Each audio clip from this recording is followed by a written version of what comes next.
Hello, and welcome to Darklore, a podcast where we explore the creepy, horrific, and unsettling darker side of folklore. I'm David, and I'm a darkly inclined storyteller, folklore enthusiast, and RPG designer. I'm Tracy, and I'm a folklore researcher, author, and practitioner working to bring folklore into everyday life. Please join us as we get lost down twisting paths of lore, myth, and strange tales of dark magic that can never be fully known.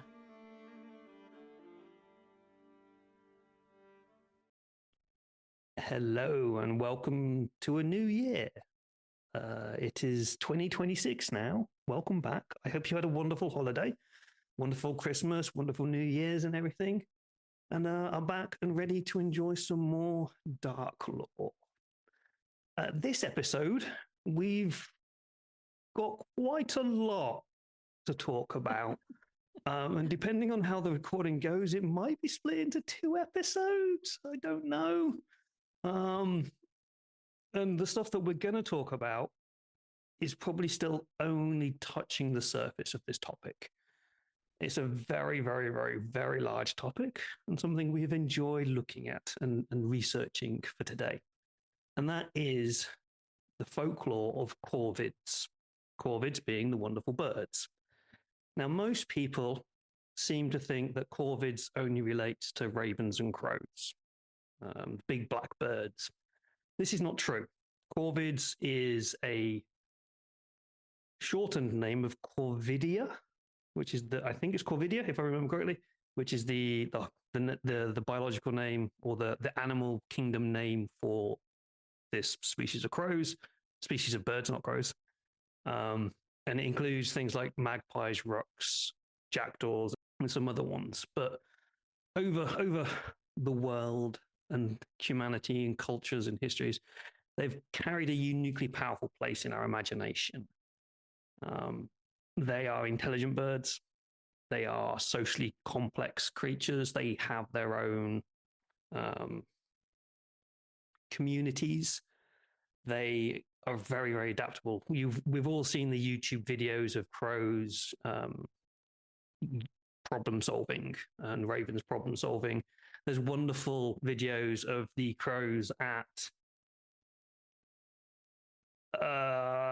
was the Knaresborough in Yorkshire in England, where they've learned to swear at people because they don't like the tourists. They tell them to fuck off, which is quite funny. So they're incredibly intelligent, and there's some amazing birds out there. And there are some very, very strong connections with folklore with them, which we will delve into about what these are. And not all of them are what people automatically assume. There are some other sides to it, which we shall look at. But as we delve into this, I'm David. This was my topic to choose. I chose this one. I thought it'd be really interesting. And then we both kind of ran with it. And so I know Tracy, who's joined us as well, has got a lot. We've got, like, I think between us, 12, 13 pages of notes. We do. Yeah, so when I started to delve into this, and I've always been a huge fan of crows and ravens. And David, as you said, there are a lot of various kinds of corvids. And if you look worldwide, there are over 130 species of birds that belong. I thought it was the Corvidae family, but could be wrong. It's. I was looking at this, and I can't remember whether that's the specific name of the family or the branch. Corvid is not the actual name; it's Corvidia or something like that. Yeah. And I think technically crow is the main bird within this, and then it also. I'm not a biologist. I do space. Yeah, and like part of me wants to say, well, crows are so common, but then I think about some other birds that you wouldn't think of in this family, like blue jays and black-billed magpies. And so there are lots and lots of them. And they have very different personalities, which I find interesting, and very different skill sets. So yeah, so a lot of corvids have been observed using tools, which, we used to think was exclusive to humans and a small group of primates. But then, we see these birds using them. Now, if you look at the black-billed magpie, that is one of the very few birds that can recognize themselves in a mirror. And I thought this was quite interesting. Yeah. So there was a study in which researchers painted white dots on these black magpies and then put the birds in front of a mirror. And when the birds saw themselves in the mirror with these white spots, they became super aggressive to the mirror because they didn't recognize themselves. But it only took a really short period of time where they started like trying to clean off the dots. So they recognized that, like, oh, that is me. And then once the mirrors were taken away from the birds, they stopped cleaning themselves. Yeah. So they did understand and they have a self-awareness. The Now, the to kind of reinforce how important that is I know this experiment. They didn't just do this with magpies. They did it with crows, ravens, and lots of other corvids, but they did it with non-corvid species as well. mhm, And all of the non-corvid species did not recognize this. It was only the magpies and some other parts of the corvid family mhm, actually did this. So it is very specific within this specific group. So that's why it's kind of massively important. mhm. There's not many other creatures out there that do it. Some pig species do it, and some primates are aware of this. So that's kind of the big impact of that research. It's not just, oh, one bird can do it. It is one bird out of many. So Right. And if we look at some of the personality traits, like that was, the magpie, right? If we look at, for example, rooks, right? Rooks are really sociable and gregarious. And there's an old saying that says, a flock of crows are rooks, and a rook on its own is a crow. And so if you find a rookery, you'll find hundreds of nests because they like to be in a social environment. And they say that if a rookery ever gets abandoned, then the landowner there is going to die very soon. And so they also, if the nests are built very high in trees, it's a sign that there's going to be a good summer. And if they're built low, there's going to be a wet and windy summer to come. Now, if we then look at jackdaws and magpies, really, those are the corvids that are famous for collecting shiny objects, and they are called money corvids. And in early Christian lore, it's stated that the Corvids were originally white, but then they turned black while mourning the crucifixion, except the magpie. And the magpie was too busy pilfering, so the magpie remained partly white. yeah, we'll Um, come back to that later. On that, there's quite a bit of interesting stuff about corvids in the Bible. So yeah. Now, jackdaws were also considered sacred because they really like to nest in church steeples. And I thought that was really interesting because this is a fairly modern thing. And so if you looked at sort of older lore in like Anglo-Saxon, the wizards there were said to have communicated with the jackdaws, and there were jackdaws with prophetic powers. And then that sort of translated into, a more modern version of, they're sacred because they hang around the churches and they nest in the churches. So that yeah, might, because they were sacred then, it's just sacred in a different way that, now. yeah, I think a lot of that, and we'll come to this probably in more detail in a bit, in their role as messengers between the gods. Hmm. Um, Hmm. so even before Anglo-Saxon times and the connection there's obviously the Norse connection of Hugin and Munin, which are the messengers of Odin. But even before that, in other cultures and across the world, you see that the Corvid family, they quite often behave as carrier birds and carrier messengers between Hmm. between God. So even in Christian and Judaic and Abrahamic religions, ravens and crows and things were used as messengers, and there's Hmm. connections to Noah. Um, and then obviously Nordic religions, we have the connection there, and then the Anglo-Saxon builds on top of that Nordic tradition. Because Hmm. there's obviously a lot of in England, especially at that time, Anglo-Saxons and Normans and Vikings all kind of intermingling and doing what they do, come in, and then it translates as the church comes in and meshes everything together and steals things and then beats people over the head with a stick. Well, I think it's interesting too when you talk about sort of like the messenger aspect of the Corvid to the gods. I think that part of that comes from the fact that they are like birds that eat carrion, right? And so they're connected to death and have even been considered soul guides and leading the dead into the next world. There is other lore that does bring them back.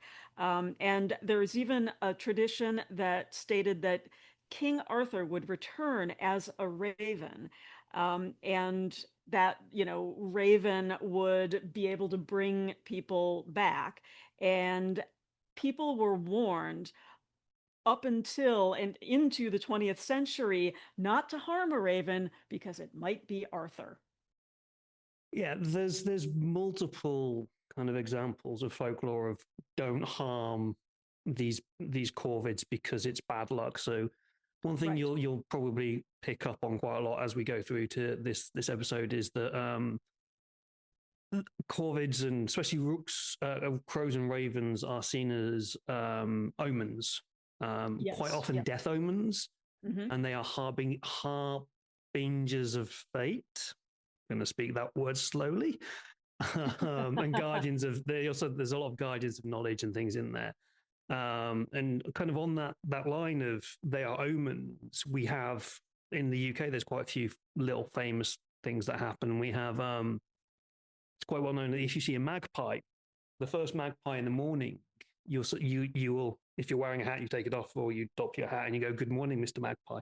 You greet the magpie, because if you don't greet the magpie, it will go off and tell other birds, it will go off and tell the gods, and it will become an omen of bad luck. So it's a kind of this little thing you do, like you just greet it to go, okay, I acknowledge you, please don't mess with me. Um, And I think that's really interesting too, because particularly in the case of crows and ravens, they do like communicate with each yeah, other. Like yeah. if you, kill a crow Good and luck. another crow sees you, man, they will tell the other crows. And Yeah, yeah, for generations, they yeah. they will They've hold got a a memory, grudge. and Yeah. there's obviously loads of examples nowadays of one of the interesting things that I've seen recently on social media about this whole thing is you can train crows. They're very easy to train. They communicate, and you will hear stories of people training and getting a crow army, and they'll follow them because they've left out treats or something for one crow, and that's told the other crows, and now you've got loads of them coming up, and they do the same thing. You can do. People try to do the same thing with money. Like they try to train crows and ravens and magpies to get money by here. This is what I want. Here you go. Give that back to me. Here's a treat, and there'll be this going on. There's also a current trend of in a certain country in the world where there are people training them to attack people wearing red hats, which I thought was quite entertaining. That is, I have heard that as well. I Yeah. think that that's an excellent trend. I will tell you that last summer, well, for about a year, I started feeding the crows around Mm. me, right?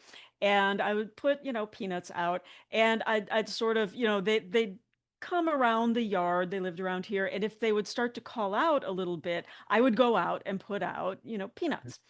And what happened was, as opposed to me training them, right? They would come to the yard and like a dozen of them would come and they'd start shrieking at me. And I would have to like jump up and go put peanuts out there because they were like, get out here. And so they trained me Yeah, reverse instead. Pavlov's dog here. You hear the crows Exactly. screech, like, I must feed them, I must feed them. Otherwise, the birds movie happens to you. Exactly. So yeah, as opposed to training them, I was well trained, I Yeah. must say. And then it was interesting because one day they just didn't come anymore. I have no idea why, and they just stopped coming, and that was the end of that experiment. So I never got to train them with red hats, sadly. Fickle creatures. Yes. Yes. Anyway, moving on with that, kind of back with magpies, we're talking about the dot in the hat. Like if you see one in England, like you don your hat, you go, oh no, okay, it might be an omen. We'll come to omens and things. One of the most famous rhymes in England we have. I don't know if you have this in America. I know it's quite well known, but I don't know if it's actually a specific rhyme that you have in America. Um, the first written version of this comes from 1780. And we know it probably goes further back than that. But the first written version of this goes one for sorrow, two for mirth, Hmm. three for a wedding, four for death. And this relates to the number of magpies you see. So Right. obviously, if you only see one in the morning, you get one for sorrow. Okay, I'm going to, good morning, Mr. Magpie, please don't kill me. An omen of death. Two for mirth, which in later variations changes to two for luck or two for joy. In the most modern versions, we hear two for joy. So it's like, oh, if you see two, obviously today's going to be a good day. Three for a Hmm. wedding, well, that's a bit obvious. Hmm. Someone's going to get married or something like that. Four for death, again, bringing back in that kind of death omen, omen of portents of bad things going to happen. That was the first written down one. It was only 4 lines long. And it was only later in like the late 1800s that it got longer, where we start to see five for silver, six for gold, seven for a secret never told, eight for heaven, nine for.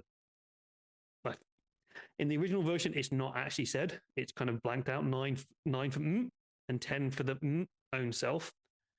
And the thinking is it's nine for a kiss, 10, um, 10 for the devil's own cell.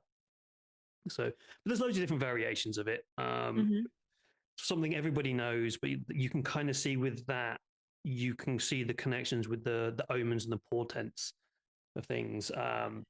I think that it's interesting because, of course, I have heard that, Yeah. and I'm not clear now whether I'm aware of it because I am into folklore, Mm. whereas a lot of my peers couldn't care less, right? Yeah. And so maybe that's why I know it, or maybe it was one of those things that we said as, a children's Mm. rhyme, although that whole death part might be a little bit of a bummer.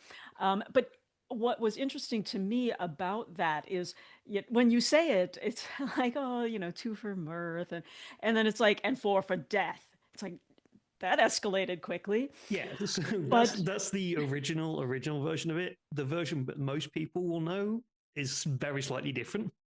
One for sorrow, two for joy, the same. Three for a yeah, girl, four for a boy, right. And and that's that is the certainly the most common one. So they've removed the bad stuff. yeah, and that's definitely the version I originally Yeah. heard. But interestingly, what I found out is that that original poem, when they talk about for death, it goes back to what we were talking about earlier, and that their tendency is to scavenge carrion, Yeah. right? Yeah. And so when you start to see a group of them, it refers back to like the slain on a battlefield. So if there's Yes. a lot of dead around there, that's when the groups of birds start coming. And And there's thoughts I read as well, bringing kind of the carrion and death aspect, that mhm, the whole four for death is slightly maybe connected to Odin, because at sure, the end of a battle in England around the 1100s, when we had all of those different groups of people fighting over control of England, Odin was one of the premier gods of the time, hmm, and hmm, obviously his main people he talks to are Hugin and Mugen, the thought and memory, his two ravens, right, and he is also connected to crows and stuff, and they are his messengers. So right. he would send them out to battlefields, and so there's the connection there with that as well. And I did find an Anglo-Saxon poem, and one of the lines in it was, "The raven screamed aloft, black and greedy for corpses." And that was specific, yeah, delicious. That was specifically talking about battlefields. That was a Yeah, poem about, a battlefield in the aftermath of yeah. battle. So yeah, There's so that obviously something as idea's been well. around. It's been Yeah. around for a long time. It's like we can even go to Ireland, and we'll probably do an episode on this specific character at some point because the lore behind her is immense and insane. And you've got Morrigan, the Morrigan in Ireland, Yes. the goddess of battle and all things there. She's connected to crows and ravens and Mhm. battle and war, and is a portent and omen of that. So we're seeing lots of death connections here. Talking Yeah. more about kind of death and war and stuff. Ravens move to a different bird, the raven, and England, Tower of London. Again, another well-known piece in England that, according to legend, if the ravens leave the tower, the monarchy will fall. Hmm. Which is why, and I don't agree with this, all the ravens in the Tower of London have their wings clipped so they can't fly away. Ugh, So that's creepy. it's a bit creepy. It's like we're going to stop them flying away. One, because it's a tourist trap and we get to bring in people and they get to spend a stupid amount of money. Hmm. And two, if they all leave, then the monarchy will fall. So let's not let that happen. I'm sure there's Hmm. probably some loophole in folklore that will stop that. But yeah, so that was a thing. With ravens, there's also in Welsh folklore, um, Bran the Blessed. If you've listened to any of my podcasts and when I've done the Mabinogion, Bran is a character who appears in that. And his Hmm. name literally means raven. Bran means raven, or Right. I'm not going to try and pronounce the Welsh name because Wales and vowels and consonants seem to kind of just worse than French. Hmm. So he is part of that. Apparently, And his was severed head is beneath the Tower of London as well. I was just going to say that that's a tie into the Tower of Yeah, London because um, and he Arthur was as well. buried. Yeah, he was buried at Tower Hill, so his spirit would guard Britain. Yeah, which is why So if the ravens left, the right, monarchy would fall because Bran also goes on to lead. His motive becomes Arthurian legend. yeah. We see this connection from Welsh mythology through to modern day mythology. Hmm. Hmm. So if Bran's head leaves, the ravens leave, the monarchy falls, England goes into chaos. And you Right. can see it's wonderful sometimes tying all of these different folklores together, Hmm. especially in Hmm. England, because it's all so well written down, but not many people see the connections. And the Mabinogion is the history of England, even though it's technically Wales. But anyway, um, something very, very Irish again, but is actually in Germany. If you see a raven on a roof, it's a death omen. So it's not the screeching banshee, it's a raven. Yeah, I think that it is interesting to how much connection there is to death there, but it's not just death omen, right? It's, taking, like guiding, spirits to the underworld, but bringing them back and, protecting the Tower of London so it doesn't, things don't fall into chaos. And so that kind of, birth and death and that ambiguous nature of the Corvid is fascinating. Sticking with the death, very quick one. Jewish traditions. Within Jewish funerary traditions, it is believed through the Talmudic and Midrashic narratives of the Bible, a raven teaches either Cain or Adam, depending upon which version you want to read, how to bury the dead. So Hmm. it is a raven who teaches us to bury our dead and not leave them out and burn them or do whatever we did before.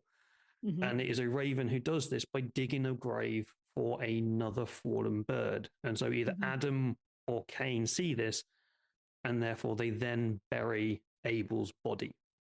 So Right. we learn to bury our dead through how ravens treat their own dead, Hmm.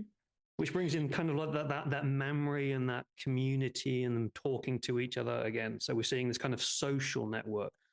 Whether Well, ravens do actually bury their dead, it's not something uh, I've heard before, but yeah, I mean, there was certainly a time within the past decade or so here where there was a specific kind of, I don't think it was a bird flu, but there was a disease mm, that was killing the crows and the ravens around here. And it was really bad for a while. And so you would find, dead birds in your yard. And certainly the health requirements were like pick it up immediately, don't touch it with your hands, and put it in the yeah, garbage. And so there was definitely no burying of the birds by other birds. Like that just wasn't a thing yeah, that happened. But I think that it's interesting when we talk about that kind of knowledge being passed, because in addition to the connection with death and the underworld and all of that, I think that we need to pay attention to esoteric knowledge that mm, is connected to Corvids. And going back to, you were talking earlier about Odin, his two ravens, that part of what they would do is they would get sent out to fly around the world, and they would come back to Odin and then whisper in his ear.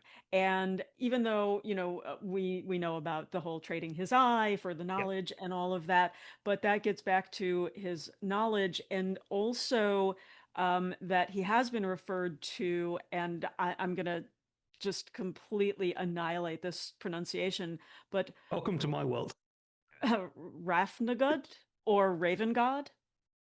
Um, so yeah, Yes, Rafnagard, yeah, Rafnagud, yeah. depending on, yeah. Yeah. So I What? got close on that pronunciation. Well, mine's probably wrong as well. I was just trying to do things in my head.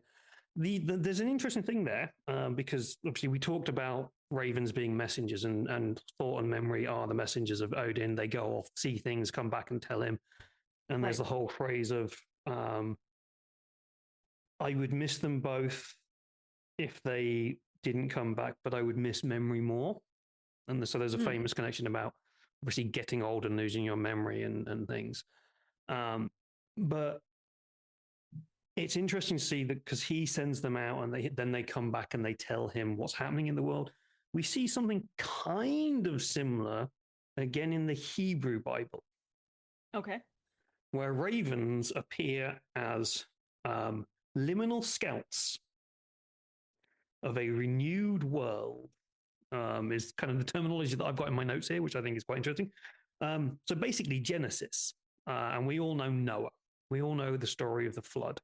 And Right. everybody goes, oh, he sent out a dove. No, in the Hebrew Bible, he first sends out a raven to test whether the floodwaters have receded. Hmm. Its failure to return signals the emergence of dry land, whereas the return of the dove in the Christian Bible is the signal of dry land. So if you send out a bird and it doesn't come back, you found dry land, and so it's signifies the restoration of order after chaos. Um, Right. and so they are again then seen as kind of agents of God's message, like there is land out there. There's also in 1 Kings, I've actually got the actual line here. 1 Kings. Don't know why that one I've labeled that one and not the other bit. God commands a raven to deliver bread and meat twice daily to the prophet Elijah. So he talks to ravens and commands them to help humans. So they are, again, these kind of creatures and birds that are connected to the divine. Right. Um, and they help Elijah during a time of famine. And it's like ravens and crows, as we talked about, the carrion birds, the scavengers as well. So they go off and scavenge and bring then this food back to Elijah giving him life and keeping him alive. So we Hmm. go from these messengers of death and war and bad stuff to actually helping humanity and bringing us life through. We're going to survive from the flood, and look, Elijah's going to survive the famine because we're feeding him. Kind of connects maybe a little bit to that. They bring shiny things. Right. In modern folklore, they bring shinies. In old folklore, they bring bread and meat. Well, I mean, I guess, a lot of folklore is about what's important to us. Hmm. And so as food became more plentiful and we worried less about it being so central to our lives because it Yeah. was easier to get, then, the shiny things became more important. Yeah, we like the shinies. Yeah, and they do bring shiny things. Like Yes, they they do. will leave presents that are shiny. And it's not that they're necessarily valuable, um, but in, their I don't know, their understanding of it, the shiny things are things that are not as common, Yeah, right? And it's not like twigs and berries and that sort of thing. Shiny things are special, and so yeah, they're valuable. And that's what they, if you're feeding them, they may leave you a shiny present that is, a tag off of something that just yeah. happens to be shiny, or A ring something that's a pull off a bit of, can of Coke or something like that. Uh, exactly, a bit of trash, but it's shiny and so yeah, valuable. yeah. It's also like in especially if you go back 500-600 years, when there are less man-made shiny objects, they are less present within the world, and so they are more. They stand out more. So a bird that is trying to find a gift is going to Mhm. find something that is shiny because the rest of the world is dull, and they go, "All that is different, therefore I will collect it." They are also kleptomaniacs. If you go to magpie nests and things, they have all sorts of stuff in them. Yeah. Uh, right. Okay, so we've tied it to the life and death and battles and what they see as valuable. A thing that we haven't talked about yet, and this may be going a little more toward some indigenous beliefs, is the Corvid as the trickster. Mhm. And that is something I think that is not seen everywhere, but it's certainly common enough that I think it bears a little bit of conversation. Definitely. Um, It's not something I know particularly much about, so I'm interested to learn about it. I went mhm. the other side of the world, so um, Well, I've kind of gone to more than one spot in the world, and I'm going to start not with Native American, but with Aboriginal mythology. And in Aboriginal mythology, the crow was said to have brought fire to mankind, which I think is interesting because, again, sort of a shiny object, right? Now, in that particular myth, fire was guarded by the seven Cartgurk, and that's seven sisters who represented the constellation, the Pleiades, Edie's. right? And so the crow noticed how they used fire to cook yams and then asked the sisters if they would share fire with him. And the sisters said, "No, we're not sharing the fire with you. You can't be trusted with putting fire in your beak, obviously." Now, I think the Seven the Sisters had a very, very wise understanding of where the problems might arise. it's true. They were very wise. But the crow, who felt rejected and was, consequently a little bit butthurt, um, caught and buried snakes in an ant mound and then went back to the sisters and said that he had discovered some delicious larvae in the mound and that this larva was much tastier than any cooked yam. So the sisters, obviously excited, who doesn't like a good larva, right? So they dug up the mound and, of course, were immediately attacked by the snakes. Now, confusion ensued, and the crow used this moment to steal some hot coals from the fire Mm. and retreated back to his nest. And soon after this, the other animals noticed how tasty the crow's yams were because they were cooked. And the other animals started to demand that the crow cook food for them over the fire. But he got tired of all that work, as you do. And so he tossed the coals down, like, do it yourself. But in doing so, burned his feathers. They turned black. And that's how fire came to the world. And how the crows became black. That's really kind of cool. Okay, so uh, I'll talk about some Native American stuff in a second, but I will say that Corvids are actually pranksters in real life as well.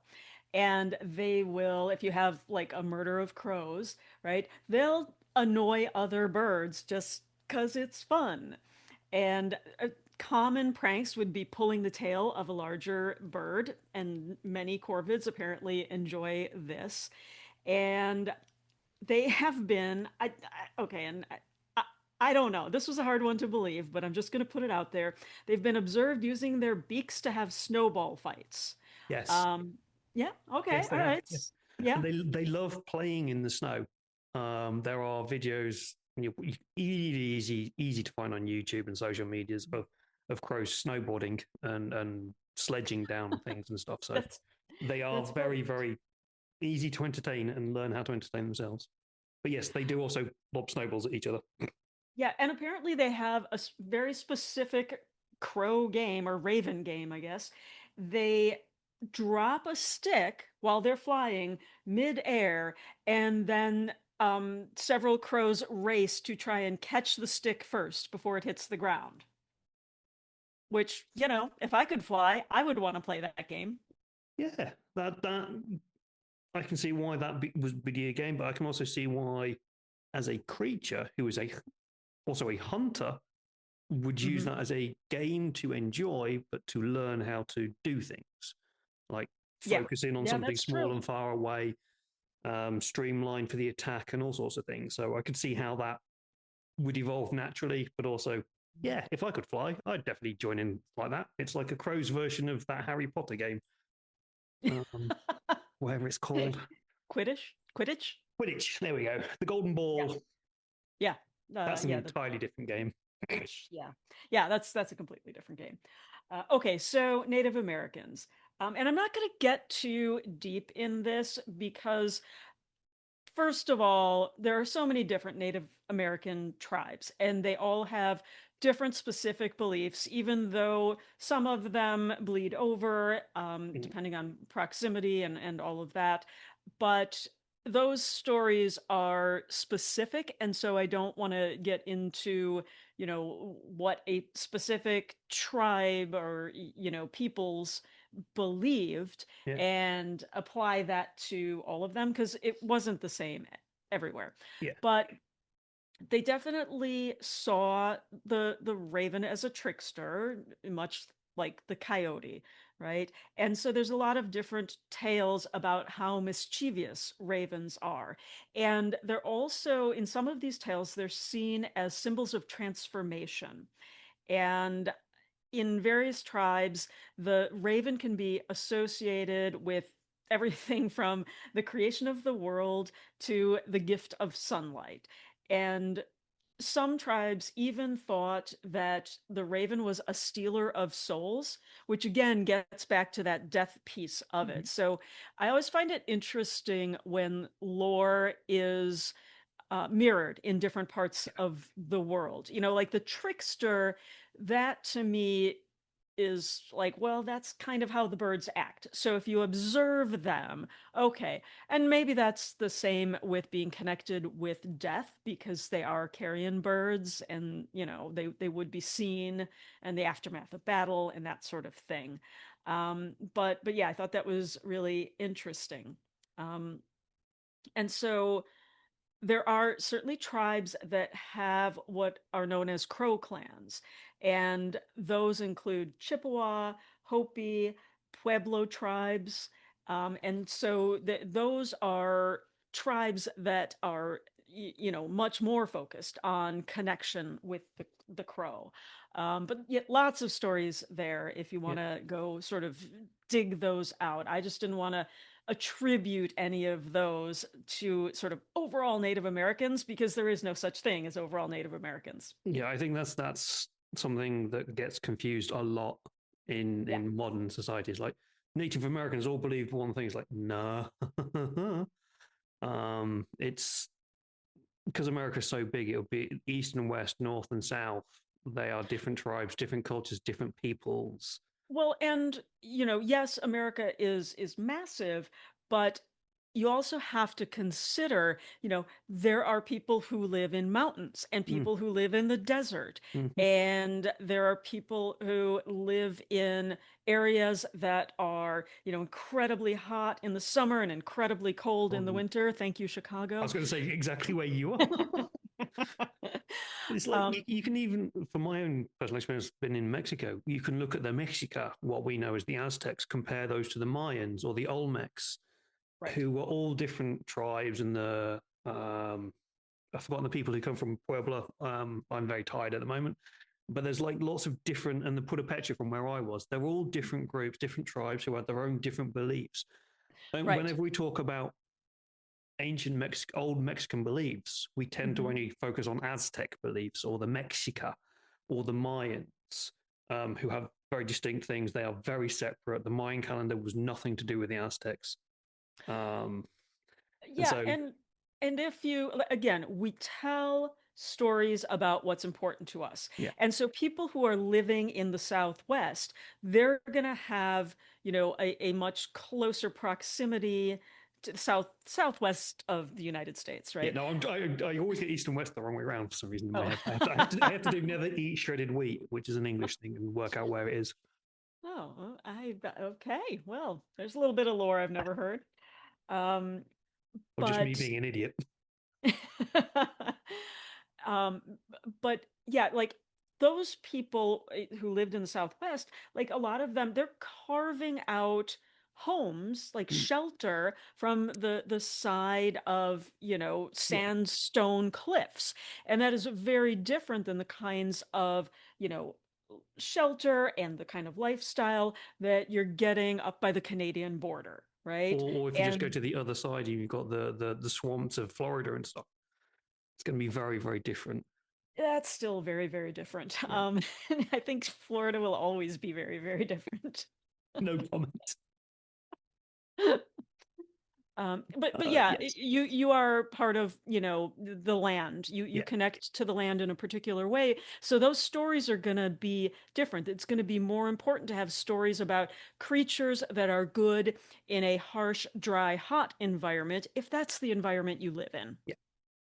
Yeah. It's the same like within Europe. We have, even though it's on a much smaller scale than the stretches of the Americas, North and Southern Europe, you can look at the difference between the Greco and Roman cultures compared to the Nordic cultures. We see within the Nordic cultures, we have the warlike connection with the ravens of Odin, with Hugin and Mugen and the messengers there. And there's are actually connections in Greece and Roman Mhm. traditions with ravens. They are still messengers, and they tend to be messengers of ill tidings because Apollo informed, no, a raven informed Apollo, not Apollo informed a raven. A raven informed Apollo that his lover, Orinus, was having an affair. So they become, again, the messenger for the gods. Um, and there are other things there. I didn't really look too much into the Greco-Roman traditions. One more part of the world to look at, and then I think we should probably wrap up because um, we do get distracted. We do like to talk, don't we? um, but yeah, we've talked about a lot about European folklore, because Right, it's right. obviously the main thing that everybody collects and writes about. We've talked a little bit there about American and Aboriginal folklore, but there's also a lot of folklore in Asia about the crows and Hmm. ravens Hmm. and corvids. And there's a slightly different perception only slightly different. They're not always bad omens over there. So across East, South, and Southeast Asia, corvids, especially crows and magpies, are part of a complex symbolic range that spans solar power, royal legitimacy, clever strategy, ancestral meditation, and death tinged liminality. I got really excited about words when I wrote these notes. um, Again, this is the Asian, specifically Chinese, Hindu, kind of like the more Eastern Asian stuff. They are very much a cosmic messenger between realms. So the quite prominent figure that you see in China and Japan and Korea is a three-legged solar crow. Originally in Chinese mythology, there was 10 suns, and each was an embodiment of something called the Sanzuru, which is a three-legged crow. They were born of the goddess Yihi. I apologize about my Chinese pronunciation. I have not spoken Chinese for a long time. I did know a little bit of it, and it's probably garbage now. My Japanese is much better. However, having 10 suns, literal sun solar things in the sky, was probably a bit of a problem. And so when all the suns rose together, it scorched the earth. Surprise, surprise. And so there was a famous archer who existed called Hao Yi. Again, apologies for pronunciations, who decided that this was a bad thing and he didn't like the earth being burnt every morning. So he shot down 9 of them, which left the single crow sun in the sky and preserved cosmic balance. The interesting part is that the crow is three-legged as well. And they're traditionally interpreted in 2 different ways. Because it's generally a solar thing, it's morning, noon, and evening. Sure. And is also connected to heaven, earth, and human. So it's connecting the times of the day and connecting the crow between the cosmologies. And obviously from the heavens and the gods to us. So it's kind of, rather than the death omen and the death connection that we see in Western traditions, it's more of a kind of harmonious image here of being this balancing creature between heaven and earth, except the fact that it did at one point burn the earth because there was too many of them. There's a lot of kind of interesting connections between humanity and the heavens within Chinese and East Asian mythology, especially when you look at the Buddhism connections of becoming one with the divine. And then, even though sometimes it can seem a little bit egotistical, it's not designed to be that way. It's designed to go, if you can become better in yourself, is kind of one of the more things. So not like the Gnostic idea of you are God, but we trapped you away because we don't want you to be God and become imprisoned. These are kind of like, you can become better and you can become divine if you live a good life. If we go to Japan, though, we have the three-legged crow still, and in Japan it's called Yatagarasu, and this is it's connected to solar divinity. This comes from the sun goddess Amaterasu, who is a guide to the mythic emperor Jimmu. And again, it's connecting this kind of concept between travel between realms and talking to people.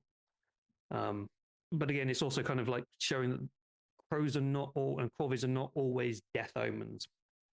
However, they are grand strategists. There's loads of stuff here. I'm not going to go into it all. Just the thing that kind of, I think, connects crows across the world is this connection with war and carrion feeding. Right. And just being intelligent, I suppose. Yeah, definitely. And so there are tales within Asia. I can't find it where it is in my notes, but where is it? It's in India.